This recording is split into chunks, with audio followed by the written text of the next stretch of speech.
Welcome to Season 7 of A Little Birdie Told Me with rollercoaster.ie. I'm your host, Rebecca Horan, and on episode 6, I'm joined by home renovator and mum of two, Kate O'Driscoll, aka Victorian Rathmines.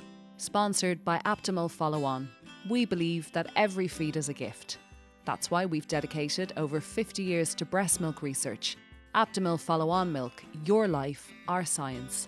Breastfeeding is best. Follow On milk should be used as part of a mixed diet from 6 months. Talk to a health professional. And if you like this episode, it would be a great help if you could like it, share it, and subscribe to the podcast. A wonderful woman to invite on, and thankfully she said yes, Kate O'Driscoll, otherwise known as Victorian Rathmines on Instagram, but very much in the mom era of her life, even though she has all of this other wonderful stuff. 2 Bobos, 4 and 2. Kate, welcome. Thank you so much for having me. I'm excited to be here. Yeah, I'm really excited to speak to you. I mean, I'm a bit of a voyeur. Like, I look at everything that you do and the ripping up of stuff and the renovations and the planning, and I kind of get overwhelmed by what you achieve because you're kind of one of these alphas who's just incredibly like high achieving in what you do with your house. And then it was like you had this big job and then you had this baby. This was a few years ago. And now where are you at? Tell me. Yeah, so I'm going to be honest, I never really liked the working world, as in the corporate world, and a lot of my jobs were big corporates and like. What do you mean by big corporates? Jobs. What did you do? So I worked as an engineer for years in biomedical space, and I liked it. I mean, I love the people I worked with, everything, but I never really was engaged with that climbing the corporate ladder BS. It's BS to me, I think. Yeah. So then I moved from that when I was 30, went back and did a master's in sustainability, and I worked in corporate strategy for a while doing that. And again, a few years in, I was like, oh, this is kind of the same ding dong. You know, it's the same project over and over again, but like you're kind of just, I don't know, it's a different face, different customer, different company, but then I decided, why not? Why not do something for myself? Like, why not do something? Kate's talking, I'm sticking on the timer because I know I'll get to like 10 minutes and forget about that. So sorry, Kate, keep talking. So you pivot kind of. Yeah, I did. I pivoted, but then I just thought, after I had my first baby, it was COVID. And it was just like a perfect time to say, you know what, I'm not going to go back full time for working for someone else. And it was just, it all happened all together. I had my first baby. Our home was on Home of the Year. Like me and my husband. I forget about that. And then my Instagram kind of grew from there. It was just kind of organic. Your house was on Home of the Year. Everyone went nuts for that. I forget that was also part of that story. Yeah. The Instagram blew up. You're correct. Yeah. You had the baby, so people are really interested in moms and working moms. And then what? Like, because that's not, I know you're kind of saying, oh, like it kind of came about, but that's not an easy decision to step out of a massive job. No, it wasn't. So how did you kind of come to that decision? I had this like Sunday scaries every Sunday, like going back to work, always in my whole career. So just after you came off mat leave or just no, as in the whole time. Like I think I never looked forward to going to work, and I just thought like it's not worth it.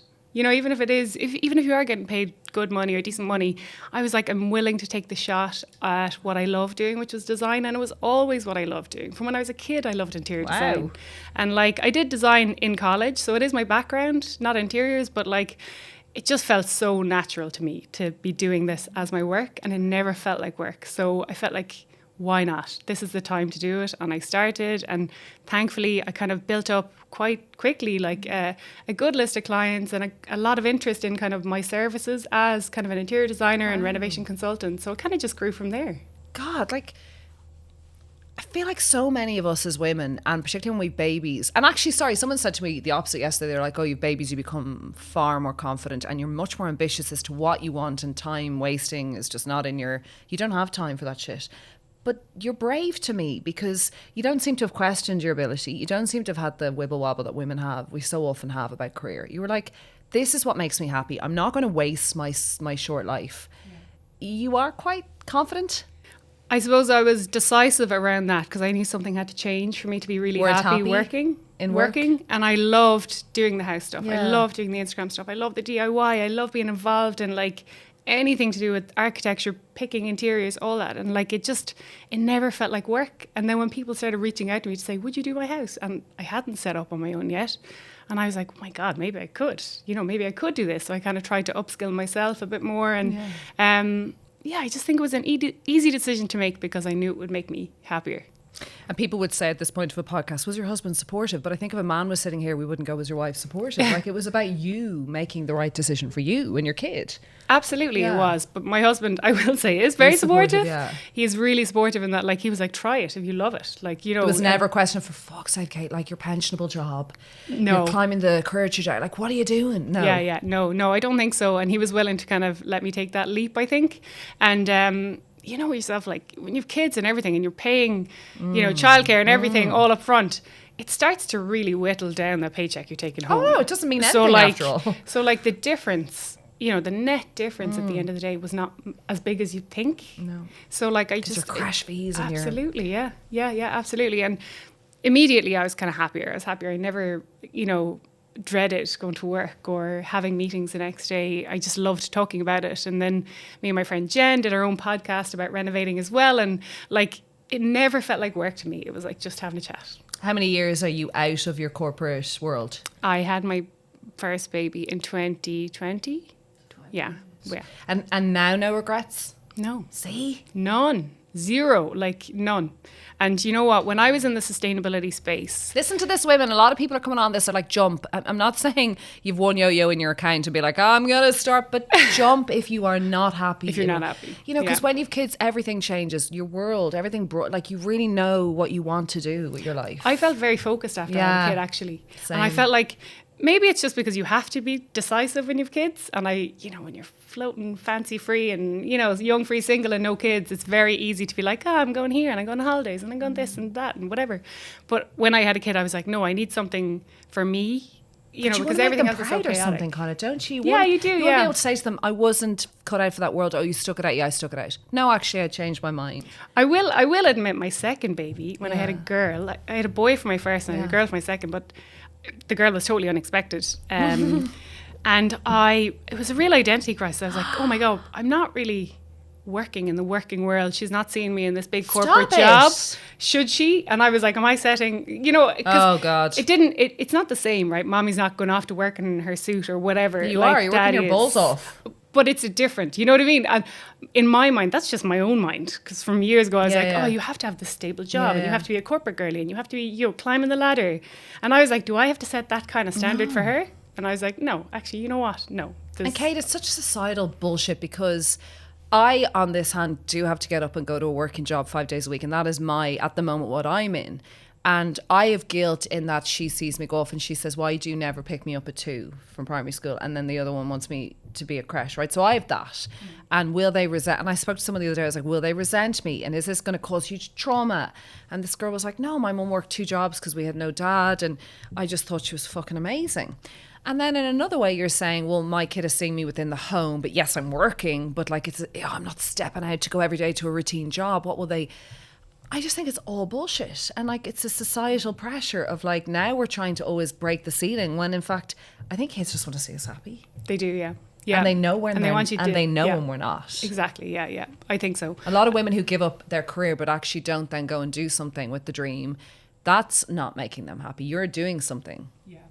And I will say, being self-employed has given me so much more flexibility with being with them and spending time with them. I'm so jealous. You know, some days being able to pick them up, some days not, whatever. But it does give me that little bit of flexibility for the times I really have to be there. I'm not asking someone else, can I be there, you know? Were you always entrepreneurial? Or you just, is this in your family? Are they business Yes. people? Yes. Okay, that's so interesting. My parents are business owners. My dad had a hair salon, like, No my way. whole life. Yeah, in Limerick, yeah. In the city? In the city, yeah. Go on. And my mom kind of ran that with him. I was always entrepreneurial. Like my mom used to say they'd come back from work and I'd have everything in the house lined up on the wall selling it. Like I'd be jumble sales on my wall every day. You wanted to make money. Yeah, at one stage, I think we cut all the trees in the back garden. It was just all like cut down trees. And I charged people to come in like a bouncy castle and jump on all the trees. So I think I was a little bit entrepreneurial. That's amazing. So I think it was always in me to kind of want to work for myself. And not have to answer to someone else when it comes to work and have that kind of, you know, autonomy. I think from that point of view, I absolutely love it. And now looking back, you're probably like, I'm making the bit of money that I thought I'd never make, and I'm able to do the things I still want to do. Yeah. You think you never will, but you get there. Yeah, it's funny. It's funny how little the difference actually is net. And then it's the dependency. Sorry, the thing is, the fear is, and I'm thinking about it a lot, is the dependency of the paycheck. So people go, oh, you get your paycheck and you're trying to leave, and if you're sick. And because of that, you get addicted, like anything, to the dependency of the paycheck. But actually, you find the way of making it last, or stretching, or making more some months. I presume you're busy. You figure it out. Like, you absolutely do. Yeah, you absolutely do. And I just think, it's worth it in the long run for sure. You have a little boy who's 4 and a little girl. Yeah. Let's be completely honest. I only have 2 girls. Is it very different parenting them? I know that they're different ages, but you find sex-wise, go on, yeah? I really do. Like, so we were floored when I found out I was having a girl. You were saying this before we recorded. I asked in every scan, like, are you sure it's a girl? Are you sure it's a girl? My consultant was like, yes, Kate, it's a girl. Because I think there was just boys everywhere in my husband's family. So he's one of 3 boys. Both his brothers combined have 5 boys. So there was just no girls. Do you have siblings? I have a brother and a sister. Okay, so there's 3 of us, but I think it comes from the male side, or I've read anyway. So like when I saw a girl, no one was expecting it. Even like my mother-in-law, like my husband's mother was just crying when she saw it was a girl, because she's never had a girl as well. And I just think it was just so nice. But I felt, like I said, like I had this weird little identity crisis. Yeah. Do I have to set a different standard here, or a different kind of, I don't know, persona for her to be stronger, or like I don't know. I felt immediately different, actually. You didn't feel that with the boy, that you have to be a role model? I don't know why. I don't know why, and that might be just me, but that's the way I felt the difference. And I also felt like I had really different births, first and second, and not that one is like one was kind of worse than the other, but hers was just so perfect. The whole day was so perfect. And like when she came out, I looked at her and I said, she looks like me, because she had brown eyes or whatever. And I was just like, I couldn't believe she had brown eyes. She looked like me. Yeah. And I was just I remember just being so emotional, like we all are after just having a baby. But, extra emotional, I think, yeah. The girl attachment. I'm just back from a weekend trip with my daughter, and I just love, like, I understand the boys will love you for like the snogs and the kisses and the adoration. Any of my friends with boys that just love their mama. But the girl relationship, your connection will be so deep. Like, I was away with her and she's 7, and like we wreck each other's heads or whatever. But I just love every part of her body. I know, want to eat her toes. And I don't want to be the best friend thing. I'm really wary of that. So I'm quite strict with her, and she gets pissy. But I just, I adore her. And then the 3-year-old's off for rocker. And I think that mama, you're going to really embrace that mama girl, like that time together, and showing her how you rent. You're badass. There's nothing about you that isn't badass. But I suppose trying to set those kind of, realistic standards as well, as in like, you can do this DIY stuff if you want, or you can do the pretty stuff if you want. It doesn't matter. You can do all of it. It doesn't matter. It's really hard. It doesn't have to be one or the other. It's really hard. Yeah. It's like, I don't want you to think you're going to marry a prince and watch these princess things, but I do want you to enjoy Disney, because I enjoyed it. Yeah. And that song that Taylor Swift's writing is, and I feel I'm in a quandary of like, what's real? And, I want her to find her own way. It's really hard. We're in such a like PC teaching our girls how to do everything. They'll figure it out. They will figure it out. Yeah. Yeah. I hope they'll take on some of your learnings anyway, some of your teachings. But yeah. You were in the thick of it, right? So if you just go back, right, to home year, you were in the thick of it. Tell me a bit about your madness. So you purchased these, like, it's like these American flip-it shows or whatever they're called. I'm joking, but kind of. So your first home, tell me a bit about that, and then you got pregnant. We actually had our first home in Galway, believe it or not. Okay. We were living there for 7 or 8 years. That was before I went back into my master's when I was 30. So like we made the move to Dublin.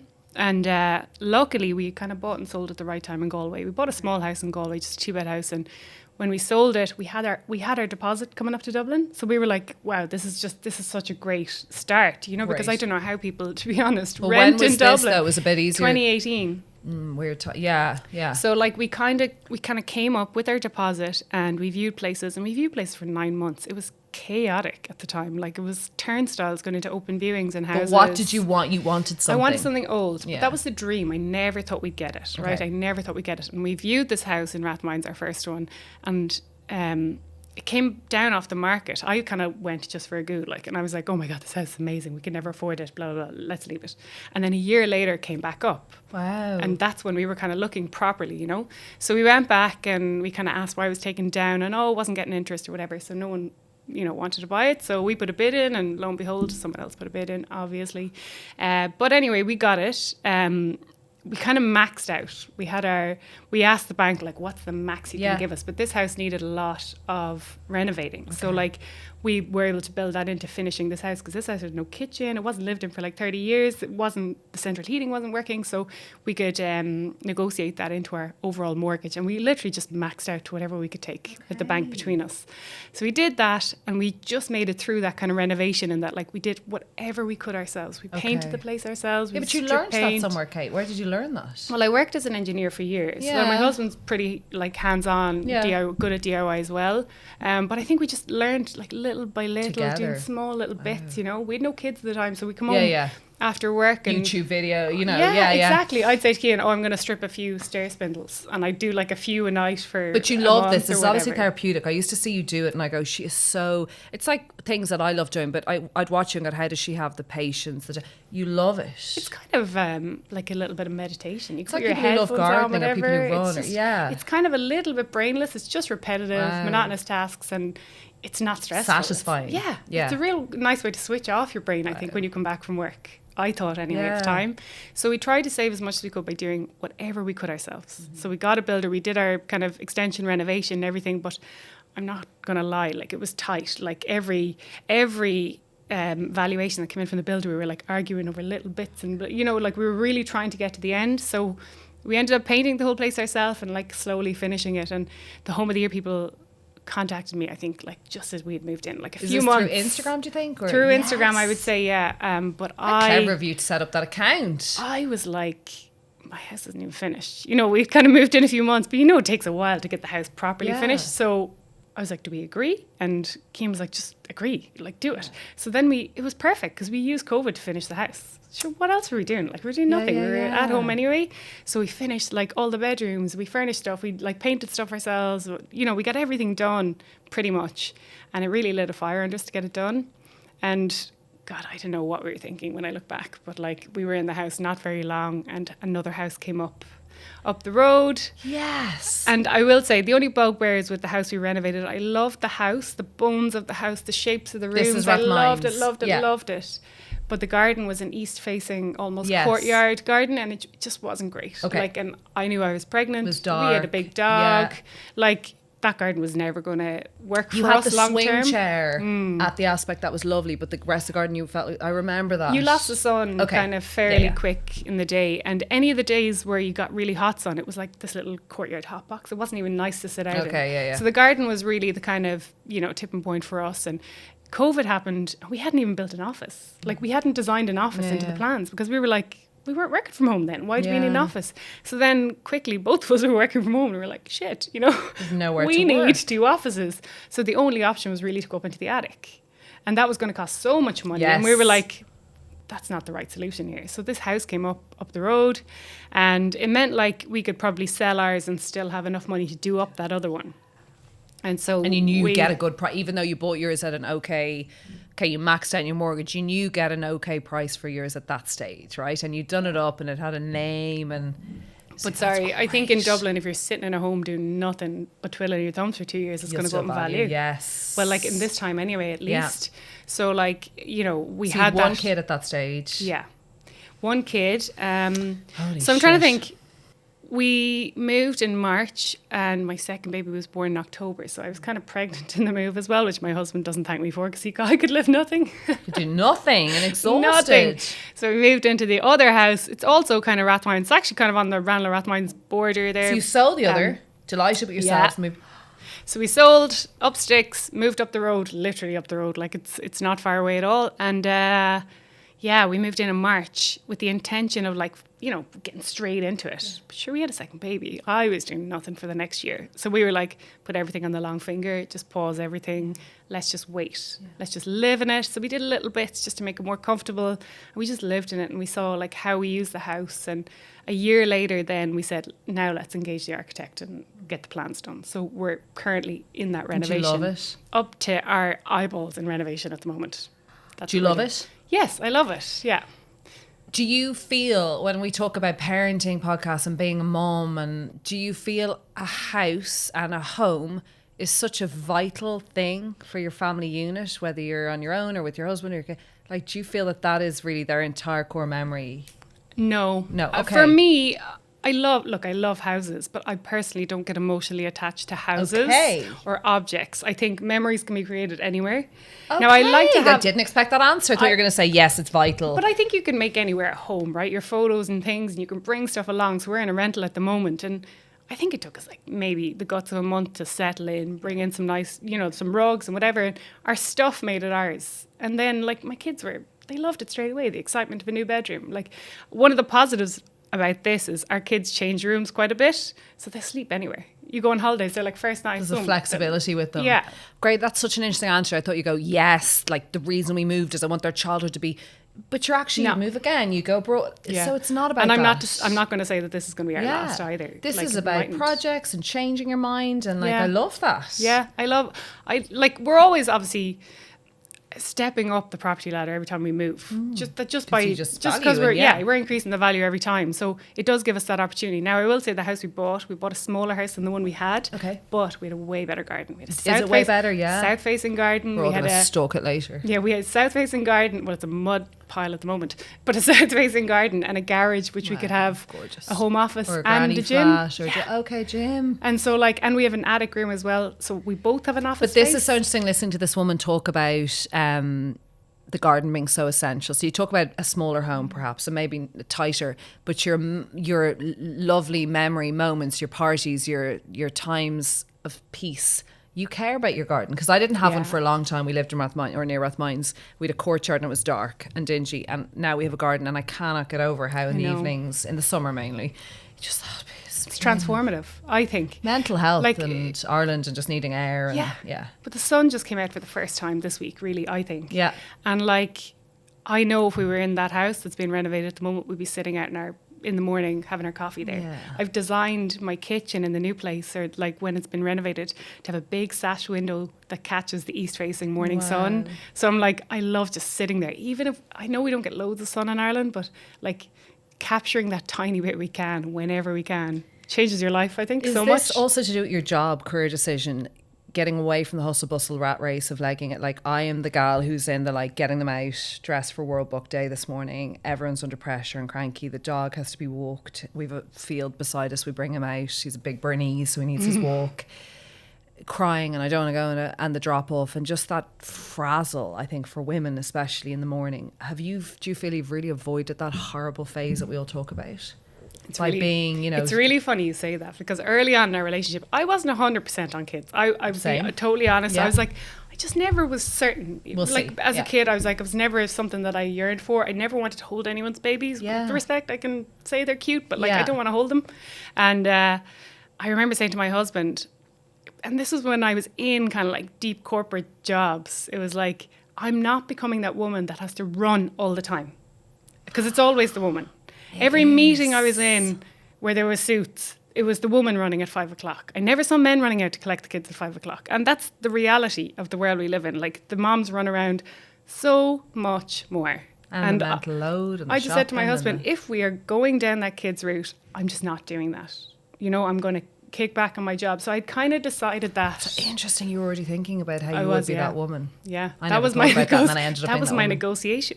Yeah. I'll have babies, but I won't be stretched. Yeah. Yeah. And I think... I won't lose myself to the stretch, because I think you lose yourself to the grumpiness and and that's not good for them. We talk about have a career. It's not good for them to view you in the morning as go, go, go. Yeah. Yeah. This military kind of operation awful. Every morning. I feel personally, we have very relaxed mornings as a result of that, because I'm a bit flexible. My husband's just a morning person. Is he in a job? He's in a job. Yeah. He's in kind of a corporate job in tech. So he's busy, but he works from home, and because it's tech, they are flexible enough for home working and stuff.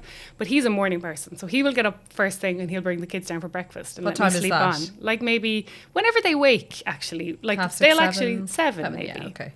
Sometimes they might wake a few minutes earlier than that, but usually it's around 7. He'll take them down, give them breakfast. I come down around 7:45, and it's all very relaxed. I get to play with them a little bit. He can go off and get ready, or maybe he'll go out and do a quick gym session or whatever.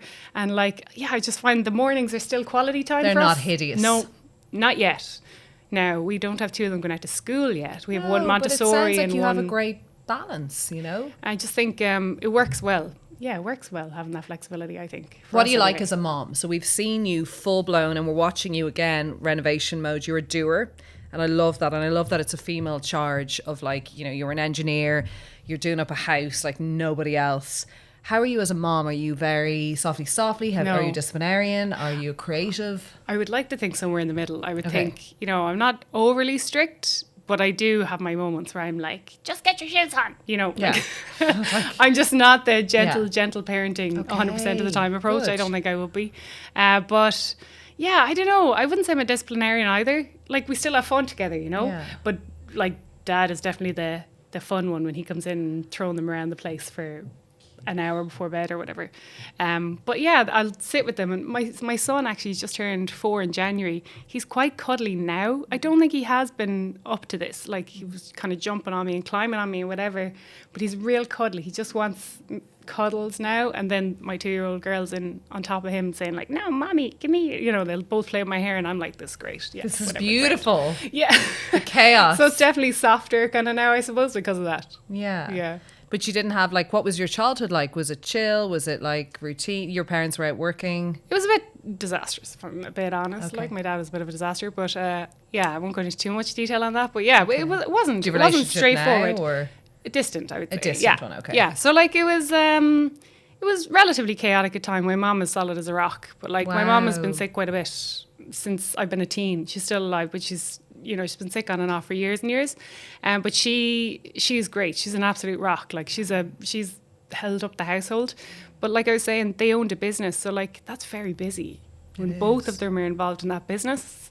So like, I wonder, is that what repelled you against when you said, I will do this, but I won't compromise myself? Like, Yeah, as in I won't be that woman who's just off, you know, the rocker busy. Like, did you maybe see your mom and not want to be that? It was just, it was busy for sure. And I just felt like maybe it was Saturdays, it was everything. And then the weekends came, and when we got to kind of, you know, teen years or whatever, we'd work in the salon as well. Yeah. So we'd go fetch lunches or fold the towels and do that kind of stuff as well. So it was always like all hands on to kind of the family business. It was quite busy, you know.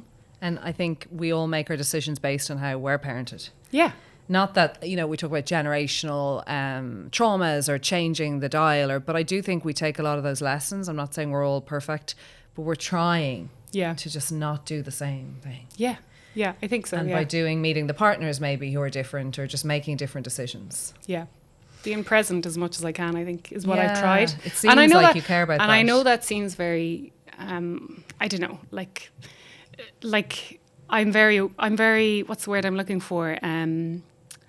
I'm privileged, I suppose, to be able to do that as well, because I have a partner that's kind of supportive of that. So I totally recognise that, but it is kind of a conscious decision I made going into having kids. That if I'm going to do it, I want to do it. I want to be there and not be chasing my tail 95% of the time. Wow, it's interesting. Okay. You were saying to me you like hearing about birth stories. I love birth So stories. you're a bit similar to me. You were a career woman. You were obviously super bloody bright, and you'd done your masters or whatever, and you didn't know whether you wanted to have a heap of babies, but you were going to compromise somewhere, and you did. How did you find, because I did watch that part of, you know, your life, how did you find being pregnant? Is it something you were like, cool, deadly, or just hated? Because I just did not love being pregnant. I loved being pregnant. What? Now, I did have morning sickness till about week 20 in both. But it was usually pretty isolated in the morning, and I was able to manage it if I ate loads the night before, like loads of toast, loads of cereal before bed. Bland I wasn't stuff, so bad the next morning. So I loved being pregnant. I love the freedom of like, this is my body now, and I look like, this is the way it looks, and it's great. Yes. I don't know, I felt like There's a sensuality of like, this is there it. 100% Yeah, no, there is. I remember going on holidays in a bikini, and I never felt so hot. confident in a bikini with a huge pregnant belly. Because it's like, it's my pregnant belly. It's like there's no tummy to hide. Here it is. Yeah, there's abs Yeah, or not. yeah. Who knows? No, I loved being pregnant. And I suppose going into my first birth, I had, I suppose, intentions and this kind of plan in my head, you know. But all that was kind of thrown out when my waters went early, but my waters didn't fully go. I had like a leak of my membranes or whatever, a premature leak. And so I went into tell them in Hollis Street, and they said, no, we don't see anything. And I'm like, no, it definitely is, like, and the usual, are you sure you haven't peed yourself? No, I haven't. Like, it's definitely. So they sent me off, like, there's nothing wrong. And I came back in a couple of days. I was like, guys, it definitely is. Like, it definitely is. So they checked again. They were like, oh my God, yeah, your waters are leaking, whatever. Always follow your gut. Yeah. So this was like 36 weeks. So it wasn't super early, but early. Yeah, but I was not coming into labor. It just wasn't happening. So they induced me for the whole day. Nothing happened in induction. Like, that baby was not ready to come out. So I was induced. That was like, whatever, 8 or so hours that day. Nothing happened. And then like 9 o'clock that night, she was like, okay, we're going to have to go into a section now. And I suppose in my head, I was like, oh my God, I had never even considered a section. I just didn't think it was going to be in the plan.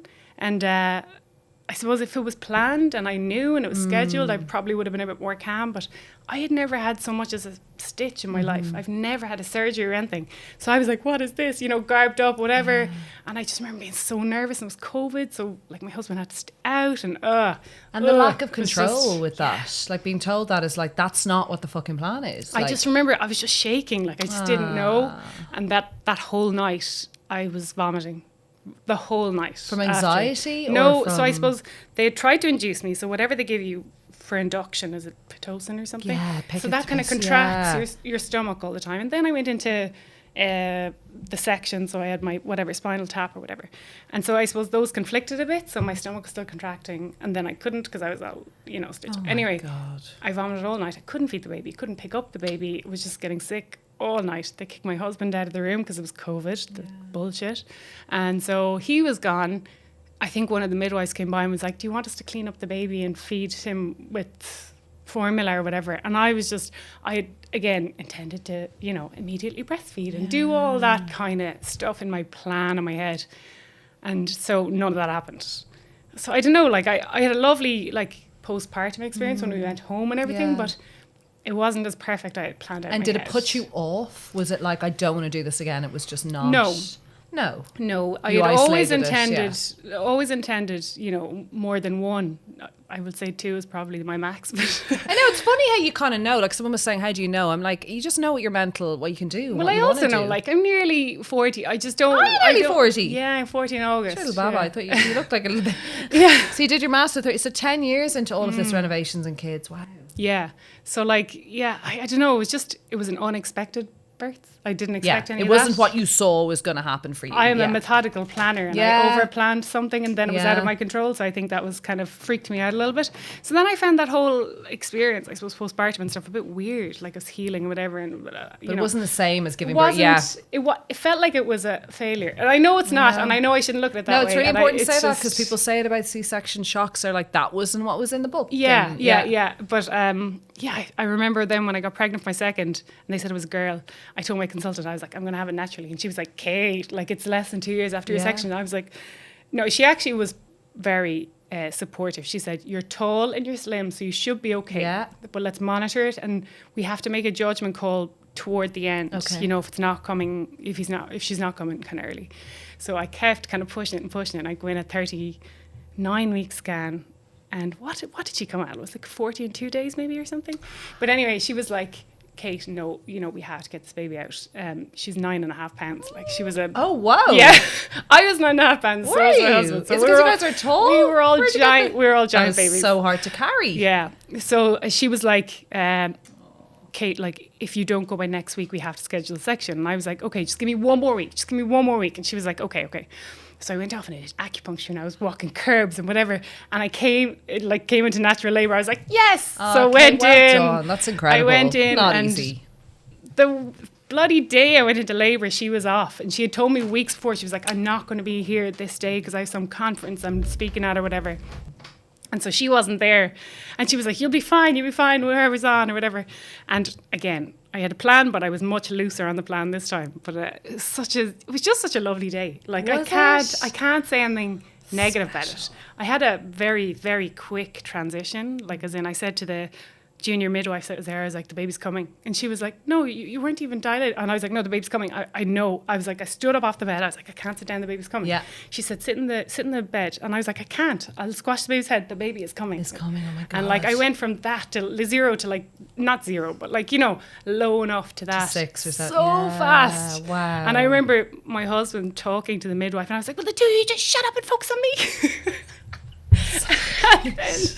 and then the other midwife came in and helped her on, but everything else was just perfect, you know, like that last 15-20 minutes was insane, but other than that, it was perfect. And you enjoyed it? Yeah. Yes. And everything just, I suppose, a bit easier on your second. They handed her straight up to me. I fed her straight away. Like everything was just as I had, and I just made peace with everything else. And I was like, I don't want any more babies. Box. Yeah. It was perfect. Wow, okay. Everything was perfect. You felt like this was the labour you wanted in the initial one, and you got it. Yeah, yeah. How did they get on, the girl, boy, the little two in the They are great. They actually play really well together. You know, and I've heard kind of other boys and girls killing each other, like friends of theirs and stuff, but no, they love playing together.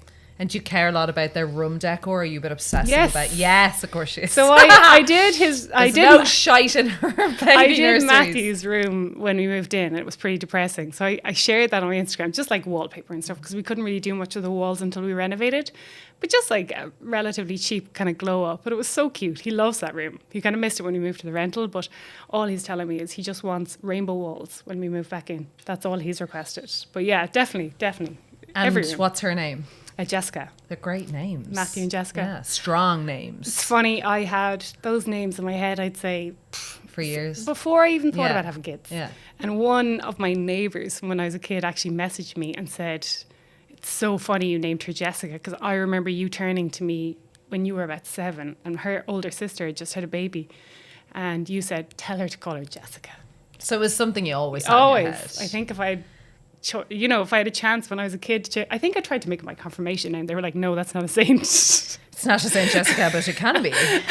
So I think if I had half a chance, I would have changed my own name to Jessica when I was younger. It's a beautiful name and you can do the Jess or whatever, but I just think it's strong. Strong, yeah, it is, yeah. What do you feel about, you're not a parenting blogger, you're not like always overtly sharing, but there's definitely pieces and elements and gorgeous parts of your parenting life on Instagram, because Instagram is really that part of your business model. So you get to see snippets and a few little family photos. What are your thoughts on the sharing of your kids? I mean, you know, I think there's quite a lot of scaremongering about, you know, AI is going to take all the photos of your kids and manipulate them this way and that way. And maybe it will, but I think so much of it is just innocent. And if it makes you happy to share a photo of your kids, as long as it's not too much information all the time, like it's just happiness. Why not? If you're just proud, you want to show them. I'm not going to like put them on my stories every single day, but if she does something funny that I want to remember, it's just a nice place to. And do you feel like there's a time to stop? I'm a bit like, do you not show faces when they're a teen? Do you let them choose, like, or do you just feel like it's an organic thing? We'll just see. If they want to tell me, that they don't like it or whatever, fine. I would never put up anything, you know, where they're compromised or they're kind of, you know, they wouldn't like it when they're older. Yeah, so sure, they're just like kind of us. Cute, happy memories. Why not? What's the dream for your family? It sounds so interesting, like from Limerick, a very busy family business life and a different childhood, to kind of meeting your partner, getting from Galway to Dublin at this stage, one renovation, kind of a TV household name, an Instagram name, giving up the corporate job, having your boy, having your girl. What is the dream? Like, would you love to live abroad for a few years with your kids? Do you plan to just grow this incredible work that you're doing now? Obviously, you care a lot about sustainability in self-building. What is the dream for your family? I think my husband keeps saying, just stay off daft after this house done, please. We just don't want to buy something else. The dream, I would love just a small holiday home in Spain somewhere. I would love to be able to like pop just over escape. There for like a couple of weeks at a time, have all our stuff over there and just get cheap flights and go, and maybe rent it out the rest of the time. I don't even have an interest in going to Spain in the summertime. It's like when it's cold here, I'd be happy to rent it out the rest of the time. That would be the dream for me. And like just splitting my time that way. We love Spain. We got married in Spain. Where'd you get married? I got married in Spain too. Ibiza. I got married in Mallorca. Oh, no way. Yeah. Where in Ibiza? What was it called? You're overlooking Esvedra. Yes, I think we looked at places there. Calacarbo, I think it was. Yeah, we rented a villa there and just had a big party pretty much. And we are 10 years married actually this May. Same as us So, last yeah, year. really? And May as well. May 25th. Congratulations. See, that's the thing. May is a great time because May is a great time. Well, June, July, August is like, no, so hot. we did ours 11 years ago in Mallorca, and it was May 25th, and I was like, it won't be too hot, and there's older May people. 25th is mine. No way! That's so Your funny. husband's my husband. No, but we were like, it Wait won't a be minute. too hot. It was too hot. It was so Was it? fucking hot that day. Yeah, so the 2 days before storms, I was like, it's going to rain on your wedding day. I was like, fuck. And that day, my husband went for a run that morning. He's like, shit, it's really warm up there. And it's 8 in the morning. And it was so unbearably hot. Now, lovely, but I do remember this. We did a sunset ceremony at 6 p.m. and it was still searing. Yeah, so. Isn't But it was beautiful. Yeah, but I think if you went in July or August, you wouldn't know what Oh, you'd horrendous, get. yeah, Like yeah. horrendous hot. Yeah, but the we both dream love is a Ibiza, so foreign I just place. love, like I'd never buy a place in Ibiza because it's insane, like Yeah. money-wise, Well, you could everything. go somewhere very it's Yeah. very celeb-y, but you could go somewhere quiet or rural. Exactly, Yeah. yeah. Somewhere quiet in Spain. I love Spanish food. I speak a little bit of Spanish. Like, that would be the dream. Would you have a TV show? A TV show? Yes. Never even. I know TV is not as, like, we're all digitally inclined and stuff, and you can do a lot of your own stuff anyway. But would you love to have that's searching for houses abroad or doing up a house? Would you love to have that? Yeah, well, do you know what heard it here do you know first. what I love? A place in the sun. Yeah, I love cannot a place get in the enough of that. sun. I know, me too. It's so I'm twee. like, what but I it's would do brilliant. with that place now. What I I would do know, with that place. I know. Yeah. Maybe. Yeah, I can see it. I think you are a quietly confident, badass woman and don't even know your strengths. Like, you move, you get on with it. You are someone your daughter is going to just think is so awesome and your son's going to adore. So, like, we need more of you in the world, who make these decisions and enable us and kind of inspire us to make the decision. Because I love what you've spoken about the corporate world. And yeah, you had a husband that was supportive. That's great and everything. But it's not entitled or privileged to decide, I'm going to change the shape and world that we are in our house. And you did it, and phenomenally well. So thank you for that, because we kind of look to you and we need more of you. And then you're saying, well, I'm not stepping out in a suit every morning. Well, no, because you're happy. Yeah. So It's you don't true. need to. Thank you. So Katie Driscoll, thank you for coming on the podcast. Thank So many people you. wanted you on, and just keep doing what you're doing. It's fascinating. I don't ever want to do it, but it's fascinating. Thank you so much. Thank This you. is great. Sponsored by Aptimal Follow On. We believe that every feed is a gift. That's why we've dedicated over 50 years to breast milk research. Aptimal Follow On milk, your life, our science. Breastfeeding is best. Follow On milk should be used as part of a mixed diet from 6 months. Talk to a health professional. If you like this episode, will you please rate it, subscribe, and share it with others? This helps me get the guests that you want to hear.